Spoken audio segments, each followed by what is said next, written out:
Welcome to the Unengaged Agent, with social media marketing and news for realtors. Yeah, we're excited. The first topic is, are we heading for a real estate crash? It's a question we hear quite often. People ask us, practically on a daily basis. And I'm sure other realtors are getting asked the same question.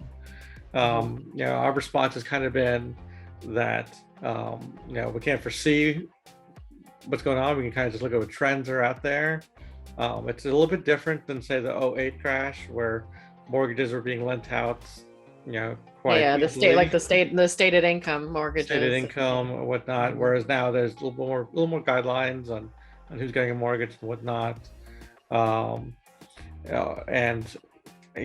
we're not at the point where we're going to see a rush of foreclosures. It might be quite a long time if the foreclosures are going to happen. Majority of the people that were, say, forbearance or payment issues, they've caught back up with their payments. So the foreclosure situation that was last time is not where we are today. Yeah, right. You might see some investors unloading their properties, just if they're not cash flowing, if they're not, or if they want to take advantage of the higher pricing right now. Right. So it's not like an investor deal or anything like that, right? So it's tough. Exactly. And obviously it's different in other parts of the country. In our area, in Tampa Bay, people are still moving here en masse. Oh yeah, for sure. Quite a bit. So we're dealing with a bit of a.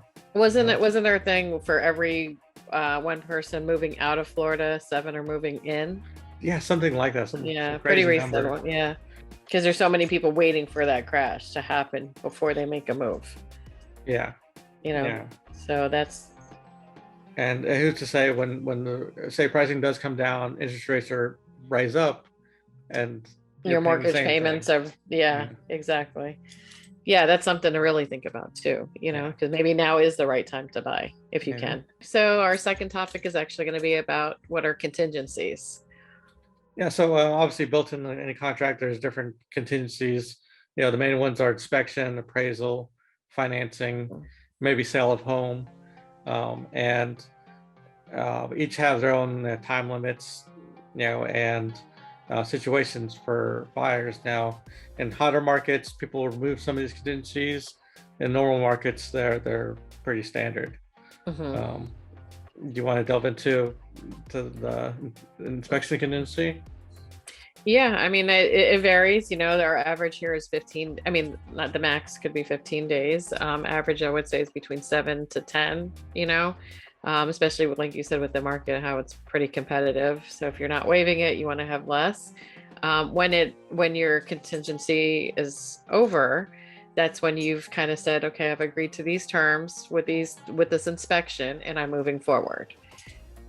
Just, does that answer? And obviously, the appraisal contingency is regarding the value of the home. The lender or bank wants to make sure that the value is in line with what you're paying for.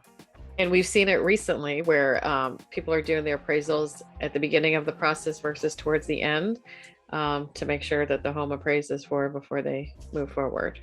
And then the financing contingency is just the overall making sure that the lender has everything they need to proceed. Okay, so the next topic is Cubicasa. It's an app, and Tony, you can let us know a little bit about that, please. Yeah, so I've never heard of it. This is the various obviously tools in the App Store, and this one allows you to create a floor plan for the home. The newer iPhones and different Android phones have a thing called a LiDAR on it, and it's kind of like a radar, and it's able to make a more accurate plan. And Cubicasa is one of them, where you kind of walk around the house, do the scan, send it to them, and they kind of put together a neat little floor plan for you. Yeah, that's interesting. So would it be like the laser, in the same sense of that laser measuring tool that you have? Yeah, very similar. It measures the distance, height, width, and kind of eager to try it out. And then it figures it out and draws out a floor plan? I'm eager to try that and see how it works. Yeah, that's pretty neat. That's different. Yeah, it's always something new, huh? Yeah, if it works great, then something we can provide to our clients or see what else is out there. Our next topic is actually with Zillow being an iBuyer for one of our listings and our experience with it that we experienced. Yeah, we've dealt with different iBuyers over a while, but this is our first experience with Zillow, and it was quite eye-opening that they were willing to go above our list price, Mhm. and even and then we're reading articles that they're doing this across the country, that they're going above to capture as much market as possible, or Yeah, they feel they know where the market's going and they want to get ahead of the everyone else. exactly, exactly. Uh, So that's I, the thing, if they would come in paying a little bit over to kind of bring up the market value of their pocket of inventory homes that they have. But yeah, it was a very positive, quick experience. And like Tony mentioned, that they went over our list price, and they'd had their inspection, did not come back with any repairs or reductions, and we closed. And we have, yeah, it was a great, great, smooth transaction. yeah, and we had discussion with the clients, figuring out why how they were doing it, how they're making money, and it's got to be just they see where the market's going and they're trying to maximize it, or they're trying to capture as much of the market as possible and buy as Mhm. many homes as their investors want. Yeah. So basically what we're trying to say too is, people just assume if it's an iBuyer that, you're taking a huge hit or loss, whatever. And every circumstance and every case is different. But this was a, very surprisingly positive one for us, and most definitely the sellers too.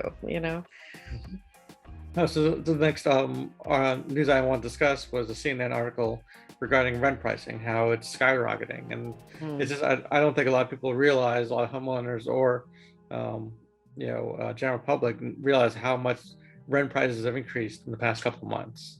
Yeah. Yeah.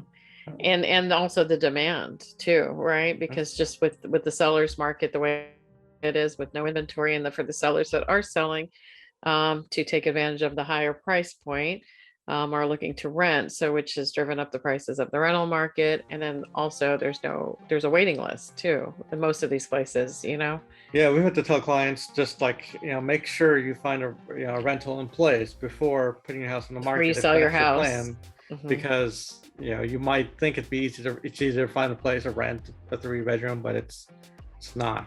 And again, everything's location, location, location, right? Of So it course. just depends where you are and what the market's like. But where we're at, it's a little crazy right now in the Tampa Bay area, in Land O'Lakes, and a lot of new construction and growth. Yep, yeah. They can't build apartments fast enough. No. Mm-mm.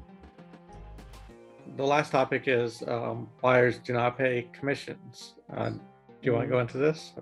Yeah, I mean, that's something that, when you're working with the buyer, you're obviously spending a lot of time with them and showing them properties, and they don't pay you for your services.